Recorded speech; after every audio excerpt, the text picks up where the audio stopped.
Olá amigos do Elvis Collectors Brasil, é um prazer estar aqui participando de mais um vídeo de vocês. E eu gostaria, já que o tema é o Elvis pós-exército, eu gostaria de fazer aqui um breve apanhado de como que a mídia tratava o Elvis naquele período. Eu tenho aqui vários recortes daquele período. Claro, obviamente eu não vou poder falar todos aqui, porque vai tomar muito tempo, iria tomar muito tempo. Então eu vou fazer um resumo, né? Uma coisa que ficou bem claro para mim é que não havia dúvidas enquanto o reinado do Elvis, né, ele não foi abalado ali de ser o rei do rock naquele período, né? Então quando ele volta, tem um artigo aqui, olha só, Elvis Presley regressou para retomar o seu trono, né? Isso aqui em 1960. Não havia nenhuma discussão se o Elvis era ou não o rei do rock, era realmente consagrado, né? Naquele período, muito se falava do Elvis, mesmo ele estando no exército, o Elvis era a presença ali contínua, né, nas revistas, nos jornais, então havia todo tipo de matéria. Era algo muito parecido com o que a gente encontra hoje. Então havia revistas sérias, né, que falavam do Elvis de uma maneira com bastante detalhes, né? E havia aquelas revistas de fofoca que soltavam muita mentira. Então era muito comum você ver boatos de que o Elvis viria para o Brasil e era tudo uma balela. Então se mentia muito para se vender matéria naquela época. Mas você fica bastante assim impressionado com o nível de detalhes também, principalmente quando o Elvis estava ali no exército. O pessoal realmente ia atrás para comentar e alimentar os fãs aí com notícias, né? Um exemplo é esse artigo aqui, ó. Olha só, né? Elvis, o soldado cantor, né?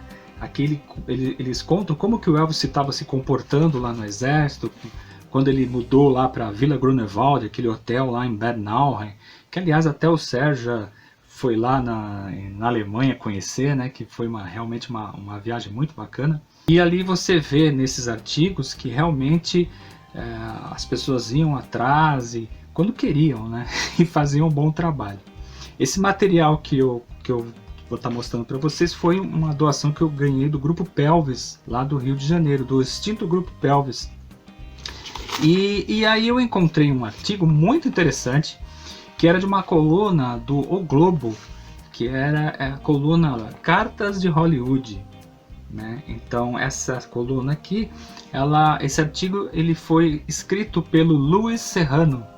O Luiz Serrano era parecido com a Dulce Damasceno, né? Vivia lá nos Estados Unidos, na cola dos grandes artistas, né? E trazia as novidades e mandava as novidades aqui para o Brasil.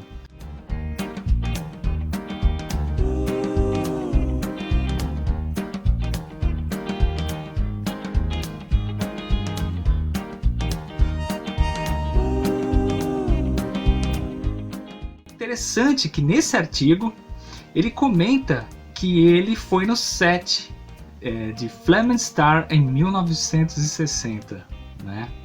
No ano que o Elvis voltou a retomar sua carreira. E o mais interessante é que ele realmente faz uma rápida entrevista com Elvis, mas ele não tira foto, pelo menos eu desconheço essa foto. Se alguém um dia encontrar uma foto do Elvis ao lado do Luiz Serrano, por favor, mande para nós, que isso realmente é muito interessante. Mas ele não colocou essa foto.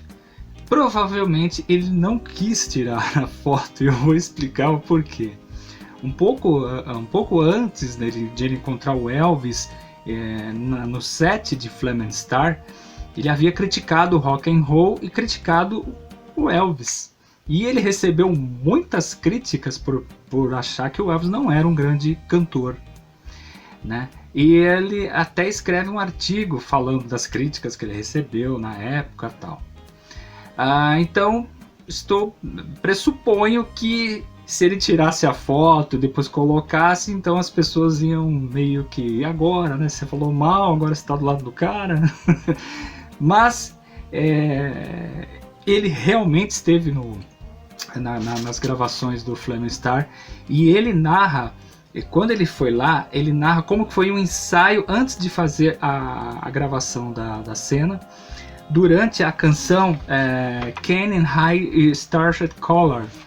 E ele comenta que o Don Siegel, durante o ensaio, ele falava Spirit, Spirit, ele queria mais ênfase na gravação da cena, né?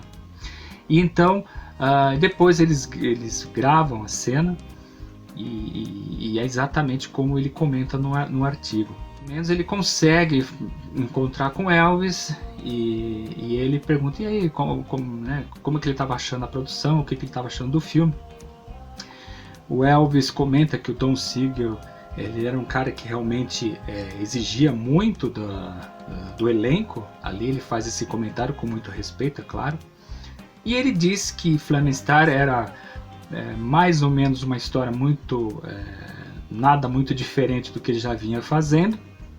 Porém, ele até usa a palavra, mas esse filme tem mais spirit, já pegando o gancho do que o diretor tinha falado durante o ensaio da canção, né? Mas ele falou que achava um pouco, em alguns aspectos o filme era um pouco mais sério, né?